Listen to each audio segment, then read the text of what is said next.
The rain came down in sheets that night, the kind of merciless downpour that turns city streets into rivers and sends everyone scrambling for shelter. But Sarah Mitchell couldn't afford to scramble. She stood at the bus stop, her threadbare jacket soaked through, clutching her daughter Emma's hand as the 6-year-old shivered against her side. Sarah's own exhaustion ran bone deep.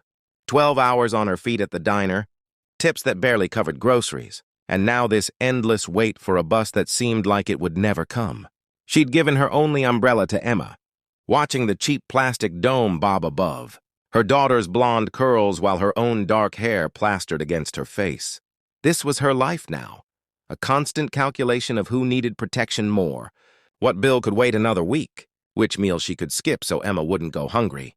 But even with empty pockets and an aching heart, Sarah Mitchell had never lost the one thing her mother had taught her: kindness costs nothing. And sometimes it means everything. That's when she saw him. An older man in an expensive suit, completely drenched, fumbling with his phone on the corner. His silver hair dripped water down his face, and despite the obvious quality of his clothing, he looked utterly lost. His phone screen was dark, dead battery or water damage, Sarah guessed.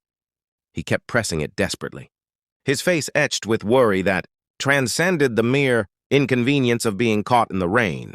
"Emma, honey, wait right here for just 1 second," Sarah whispered, positioning her daughter safely under the bus shelter's meager overhang. Then she walked toward the stranger, her shoes squelching with each step. "Excuse me, sir? Are you okay? Do you need help?" The man looked up, startled. Up close, Sarah could see he was probably in his 60s, with kind eyes that currently held a mixture of frustration and something else: fear. "Maybe?" His hands were shaking, and not just from the cold. "My phone died," he said, his voice rough with emotion. "I need to get to Mercy Hospital. My daughter, she's in labor, complications, and I'm supposed to be there." "My driver was coming, but I can't reach him, and no cab will stop in this weather." Sarah's heart clenched. She knew that kind of desperation, the terrifying helplessness of being separated from your child when they needed you most. She'd felt it every time Emma ran a fever she couldn't afford to treat properly, every parent-teacher conference she'd missed because her boss wouldn't give her time off. "Mercy Hospital? That's 15 blocks from here." Sarah glanced back at Emma, then at the empty street. The bus was already 20 minutes late. She made a decision that her practical mind screamed was foolish, but her heart knew was right. "My phone's almost dead too, but I have enough battery. Come on, we'll get you a ride." "We?" The man followed her gaze to the little girl under the shelter. "My daughter and I were heading home, but this is more important." Sarah was already pulling out her phone, opening the rideshare app she rarely used because it was too expensive. The fare to Mercy Hospital made her stomach drop. $38. She had $42 in her account until Friday, but she thought of her Emma and someone else's daughter needing her father. She booked the ride. The man stared at her, something shifting in his expression. "You don't have to." "It's done.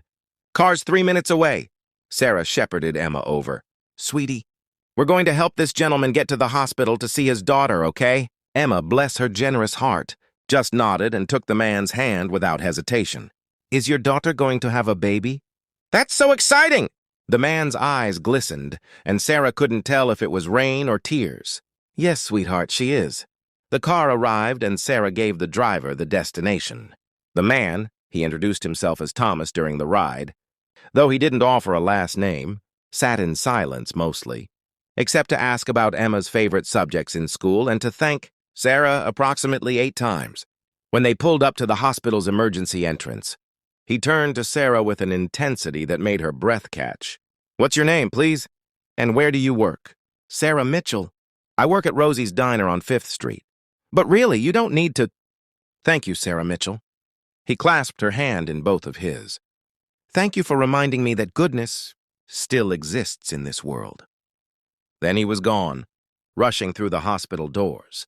Sarah directed the driver to take them home, and she tried not to think about the $38, or the fact that Emma needed new shoes, or that her own shift started at 6 the next morning. The next day arrived too soon and too harshly. Sarah stumbled into Rosie's Diner at 5:45, her body protesting every movement. The morning rush hadn't started yet. But her manager, Frank, was already there, his face set in grim lines. Sarah, office now. Her stomach dropped. Frank's office was where bad news happened, where Sally got fired for being 10 minutes late, where Marcus learned his hours were being cut. Sarah followed him, her mind racing through possibilities. Had she messed up an order yesterday? Forgotten to clock in properly? Frank sat down heavily, not meeting her eyes. Corporate's been on my back about cutting costs. You know how it is. I fought for you, Sarah, I really did. You're one of my best. But they're looking at attendance records? And you've had to leave early twice this month for Emma's school stuff and... Frank, please. Sarah's voice cracked. I need this job. Emma needs... I'll work double shifts. I'll come in early. I won't ask for any time off. It's not up to me anymore. They've made the decision. Today's your last day. The world tilted. Sarah gripped the edge of Frank's desk, trying to breathe. Without this job, they'd lose their apartment within a month. Emma's school, her small stability, everything would crumble. The food bank, the shelter, the terrifying spiral she'd fought so hard to avoid for 3 years since. Emma's father left, it all loomed before her like an open mouth ready to swallow them whole. I'm sorry, Sarah, I really am. She walked out of that office in a daze. The morning rush was starting, and she moved through it mechanically. Pouring coffee, taking orders. Her smile automatic even as her mind screamed with panic. How would she tell Emma? How would she? The bell above the diner door chimed, and Sarah turned with her order pad ready. Then she froze. Thomas stood in the doorway. But this wasn't the desperate, drenched man from last night. This Thomas wore a perfectly tailored suit, dry and commanding, flanked by 2 people in business attire. And behind them, looking uncomfortable in his stained apron, stood Frank. That's her, Thomas said, his eyes finding Sarah's. That's the woman I told you about. One of the people with Thomas, a woman in a sharp blazer, stepped forward. Ms. Mitchell? I'm Jennifer Chen, executive assistant to Thomas. Harrington, Mr. Harrington, is the CEO of Harrington Industries. We own this diner, along with 43 other properties in the city. Sarah's mind reeled. Thomas? Thomas Harrington? The billionaire whose company's logo was on half the buildings downtown? Thomas himself walked toward her, his expression warm. My daughter and grandson are doing beautifully. Thanks to you getting me there in time. When I was standing in that rain, I'd never felt more helpless in my life. All my money, all my power meant nothing. But your kindness, that meant everything. I don't understand, Sarah whispered. I asked where you worked because I wanted to thank you properly. But when I had my team look into it this morning, they discovered something troubling. Thomas glanced at Frank, who looked like he wanted to disappear into the floor. They found that this location was planning to terminate you today, despite your excellent performance record, to cut costs for a quarterly report. Thomas turned back to Sarah, his voice gentle but firm. I've made some changes this morning. First, you're not fired. Second, you're being promoted to regional training supervisor for all Harrington Diner locations.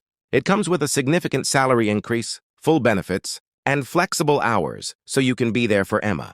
Third, we're implementing a company-wide policy review to ensure no single parent is penalized for putting their child first. Sarah couldn't speak, couldn't breathe. This wasn't real. It couldn't be real. Ms. Mitchell, Jennifer said, handing her a folder. These are the details of your new position. Starting salary is $65,000 annually with performance bonuses. Health insurance begins immediately. And Mr. Harrington has also established a college fund for Emma. The folder slipped from Sarah's shaking hands. Thomas caught it, then took her hand in his. Last night, you gave what little you had to help a stranger. You used money I'm guessing you desperately needed, to save a few minutes for someone you'd never see again. That's not just kindness, Sarah, that's character. That's exactly the kind of person I want leading my teams. Tears streamed down Sarah's face, and she didn't care who saw. She was your daughter. I have a daughter. I just wanted to help. I know, that's exactly why you deserve this.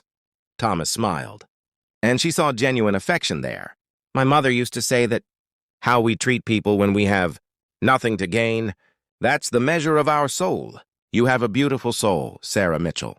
Thank you for sharing it with a desperate old man in the rain. Around them, the diner had gone silent. Other waitresses were crying. Even the crusty line cook was wiping his eyes. Frank looked like he'd been hit by a truck. Can I call my daughter? Sarah asked, laughing through her tears. She's not going to believe this. Of course. And Sarah, bring her by my office sometime. My grandson is going to need friends, and I have a feeling Emma and he would get along beautifully. That evening, Sarah sat on her worn couch with Emma curled against her side, trying to explain what had happened. Emma listened with wide eyes, then said simply, "You always tell me to be kind." "Mama, you were just being kind." Out of the mouths of babes, Sarah thought, holding her daughter close. She'd spent years feeling like the world was stacked against her, like no amount of good intentions could overcome the grinding reality of poverty and struggle. But maybe, just maybe, kindness did matter. Maybe it rippled out in ways you couldn't predict, touching lives and returning to you when you needed it most. Her phone buzzed with a text from an unknown number. My daughter named her son Michael Thomas. The Thomas is for me, but also for you, for the woman who showed her father that guardian angels exist. Even in the rain. Thank you, Sarah. Thomas. Sarah looked around her shabby apartment, at the peeling paint and the second-hand furniture, and for the first time in years, she felt rich. Not because of the new job or the salary or the college fund, though those were miracles she'd never stop being grateful for. She felt rich because she'd held on to her humanity, when it would have been easier to let it go. She'd chosen kindness when she could barely afford it.